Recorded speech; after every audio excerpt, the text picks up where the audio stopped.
பொது பாதையை அடைத்த ஆக்கிரமிப்பாளர்களுக்கும் பொதுமக்களுக்கும் இடையே தள்ளுமுள்ளு ஏற்பட்டதால் பரபரப்பு ஏற்பட்டது.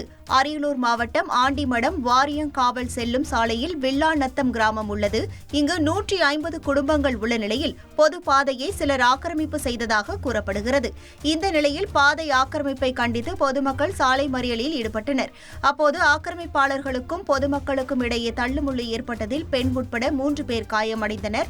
இந்த சம்பவம் குறித்து காவல்துறையினர் விசாரணை நடத்தி வருகின்றனர். இந்த வழிதான் போனது, என்ன எடுத்துட்டு போறாங்க அவங்க? நாங்க பழங்குடி இருளர் சனங்கள் 100 குடும்பம் நாங்க உள்ளார கிராமம் உள்ளார இருக்குதுங்க.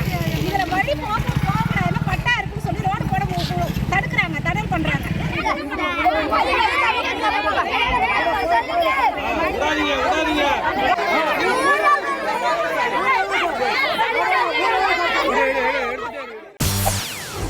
செய்திகளை உடனுக்குடன் தெரிந்து கொள்ள உடனே சப்ஸ்கிரைப் பண்ணுங்க.